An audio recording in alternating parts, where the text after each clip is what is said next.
അസ്സലാമു അലൈക്കും വറഹ്മത്തുള്ളാഹി വബറകാതുഹു. അൽഹംദുലില്ലാ അല്ലാഹുമ്മ സ്വല്ലി അലാ സയ്യിദിനാ മുഹമ്മദിൻ വഅലാ ആലി സയ്യിദിനാ വമൗലാനാ മുഹമ്മദ്. അമ്മാ ബഅദ്. എനിക്കേറെ പ്രിയം നിറഞ്ഞ എൻ്റെ പ്രിയപ്പെട്ട ശ്രോതാക്കളെ, സത്യവിശ്വാസികളെ, പരിശുദ്ധമായ ഹജ്ജ് നമ്മിലേക്ക് സമാഗതമാവുകയാണ്, അടുത്തുകൊണ്ടിരിക്കുകയാണ്. വിശുദ്ധമായ ഖുർആൻ ഷരീഫിൽ അല്ലാഹു സുബ്ഹാനഹു വ തആല പറഞ്ഞ അൽ ഹജ്ജു അശ്ഹുറും മഅലൂമാത്ത് എന്ന് പറഞ്ഞ ഹജ്ജിൻ്റെ മാസത്തിലൂടെയാണ് നമ്മൾ കടന്നു പോകുന്നത്. 12 മാസങ്ങളിൽ അല്ലാഹു സുബ്ഹാനഹു വ തആല മിൻഹ അർബഅത്തുൻ ഹുറും, 4 മാസങ്ങൾക്ക് പ്രത്യേകമായ പദവി കൊടുത്തിട്ടുണ്ടെന്ന് പറഞ്ഞ ദുൽഖഅദ മാസം, ആ മാസത്തിലാണ് നമ്മൾ ഇപ്പോൾ നിലകൊള്ളുന്നത്. തൊട്ടുശേഷം വരാനിരിക്കുന്നത് ദുൽഹിജ്ജ മാസം, ഹജ്ജിൻ്റെ മാസമാണ്. ഇതൊക്കെയും ഹജ്ജുമായി ബന്ധപ്പെട്ട പ്രവർത്തനങ്ങൾ നടക്കുന്ന, അതുമായി യാത്രകളും മറ്റുമൊക്കെ നടക്കുന്നത് കൊണ്ട് തന്നെ ഈ മാസത്തെയും ഹജ്ജിൻ്റെ മാസമായിക്കൊണ്ട് തന്നെയാണ് പരിഗണിക്കുന്നത്. ഏതായാലും പ്രിയപ്പെട്ടവരെ, ലക്ഷോപലക്ഷം വരുന്ന ഹജ്ജാജിമാർ പരിശുദ്ധമായ കഅബ ശരീഫ് ലക്ഷ്യം വെച്ചുകൊണ്ട് ലബ്ബൈക് അല്ലാഹുമ്മ ലബ്ബൈക് ലബ്ബൈക ലാ ശരീക ലക ലബ്ബൈക് എന്ന മന്ത്രധ്വനിയുമായി പടച്ച റബ്ബിലേക്ക് എല്ലാം അർപ്പിച്ചുകൊണ്ട് ഹജ്ജാജിമാർ പുണ്യ കഅബയിലേക്ക് ഒഴുകുന്ന ഒരു ഘട്ടമാണിത്. പല ഭാഗത്തുനിന്നും യാത്രാ സംഘങ്ങൾ വിശുദ്ധ ഹറമിലേക്ക് എത്തിക്കൊണ്ടിരിക്കുകയാണ്. പ്രിയപ്പെട്ടവരെ, നമ്മുടെ ജീവിതത്തിൽ നമുക്ക് ലഭിക്കുന്ന ഏറ്റവും വലിയ സൗഭാഗ്യമാണ് പരിശുദ്ധമായ ആ കഅബ ശരീഫിനെ നേരിൽ കാണാൻ കഴിയുക എന്നുള്ളത്. അതിലപ്പുറം ഇസ്ലാമിൻ്റെ പഞ്ചസ്തംഭങ്ങളിൽ വളരെ പ്രധാനപ്പെട്ട 5ാമത്തേതായ കഴിവുള്ളവൻ കഅബത്തിങ്കൽ പോയി ഹജ്ജ് ചെയ്യുക എന്ന് പറഞ്ഞ, സമ്പത്തുള്ളവൻ, ആരോഗ്യമുള്ളവൻ, വഴികൊണ്ടുമൊന്നും പ്രയാസമില്ലാത്തവൻ, അവിടേക്ക് എത്തിപ്പെടാൻ യാതൊരു ക്ലേശങ്ങളും ഇല്ലാത്തവൻ ആ പുണ്യ കഅബാലയത്തിൽ പോയി ഹജ്ജ് ചെയ്യുക എന്നുള്ളത് നിർബന്ധ ബാധ്യതയാണ്. ഉംറക്ക് കഴിയുന്നവൻ അവന്റെ മേൽ ഉംറയും നിർബന്ധമാണ്. പ്രിയപ്പെട്ടവരെ, ഹജ്ജ് എന്ന് പറഞ്ഞാൽ അത് എല്ലാവർക്കും അതിന് കഴിയണമെന്നില്ല. പടച്ച റബ്ബിന്റെ പ്രത്യേകമായ തൗഫീഖ് അതിന് അനിവാര്യമാണ്.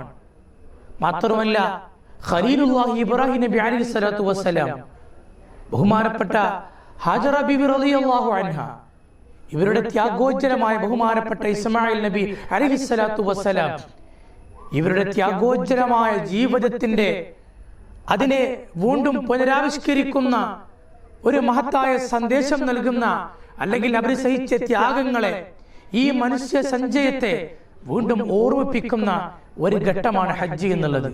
ഹജ്ജിന് വേണ്ടി ഒരുങ്ങിയ ആളുകൾക്ക് മബ്റൂറായ, മഖ്ബൂലായ ഹജ്ജും ഉംറയും ഒക്കെ നിർവഹിക്കാൻ അല്ലാഹു തൗഫീഖ് കൊടുക്കട്ടെ. പ്രിയപ്പെട്ടവരെ, ഹജ്ജിന് കഴിയുന്നവർ ഒരു കാരണവശാലും അത് പിന്തിക്കാൻ പാടില്ല.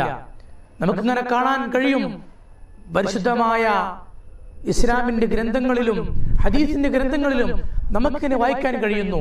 പരിശുദ്ധ കഅബാലയത്തിൽ പോയി ഹജ്ജ് ചെയ്യാൻ ഒരു മനുഷ്യന് സാധിച്ചിട്ട് ചെയ്യാത്തവൻ, അവൻ മരണപ്പെടുന്നത് ജൂതനായിട്ടോ ക്രിസ്ത്യാനിയായിട്ടോ ആയിരിക്കും, അവൻ നസ്രാണിയായിട്ടോ ആയിട്ടും മരണപ്പെടുക എന്ന് നമുക്ക് വായിക്കാൻ കഴിയുന്നു, മനസ്സിലാക്കാൻ കഴിയുന്നു. മഅദനല്ലാഹ്, അല്ലാഹു കാത്തു രക്ഷിക്കട്ടെ.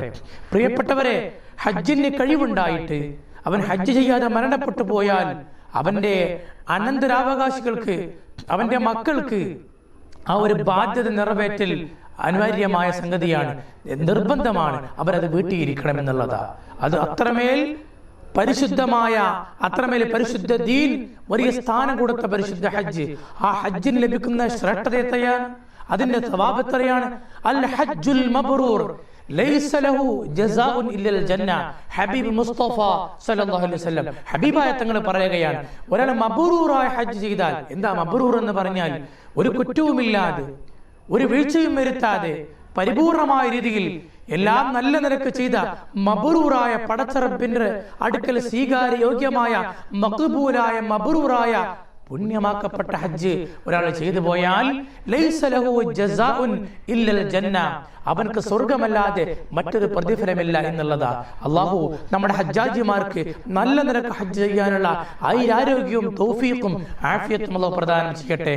നമ്മുടെ വിവിധ ഭാഗങ്ങളിൽ നിന്ന്, നമ്മുടെ മഹല്ലുകളിൽ നിന്ന് ആ പരിശുദ്ധമായ കഅബ ശരീഫിനെ ലക്ഷ്യം വെച്ചുകൊണ്ട് ലക്ഷക്കണക്കിന് ആളുകൾ പുറപ്പെട്ടു കൊണ്ടിരിക്കുകയാണ്. അല്ലാഹു സുബ്ഹാനഹു വ തആല നമുക്കും ഹജ്ജിന് തൗഫീഖ് നൽകി അനുഗ്രഹിക്കട്ടെ. പ്രിയപ്പെട്ടവരെ, ഹജ്ജ് ചെയ്ത മനുഷ്യനെ കുറിച്ച് പറഞ്ഞത് ഖൈറും മിനദ് ദുനിയ വമാ ഫിഹാ, അവനക്ക് ദുനിയാവിലുള്ള സകലതും ലഭിക്കുന്നതിനേക്കാൾ അവർക്ക് ഏറ്റവും ഖൈറാണ് ഹജ്ജ് എന്നുള്ളത് ഹദീസിന്റെ ഗ്രന്ഥങ്ങളിൽ നമുക്ക് മനസ്സിലാക്കാൻ പറ്റുന്നു. പടച്ച റബ്ബ് നമുക്ക് തൗഫീഖ് നൽകട്ടെ.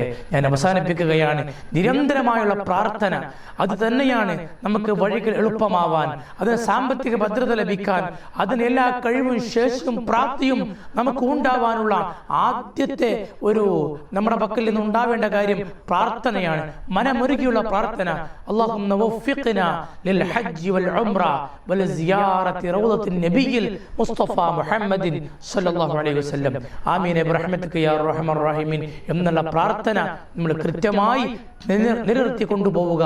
അല്ലാഹു പുണ്യഭൂമിയിലേക്ക് നമ്മളെ എത്തിക്കട്ടെ എന്നുള്ള പ്രാർത്ഥനയോടുകൂടെ ഞാൻ അവസാനിപ്പിക്കുന്നു. അസ്സലാമു അലൈക്കും വറഹ്മത്തുള്ളാഹി വബറകാതുഹു.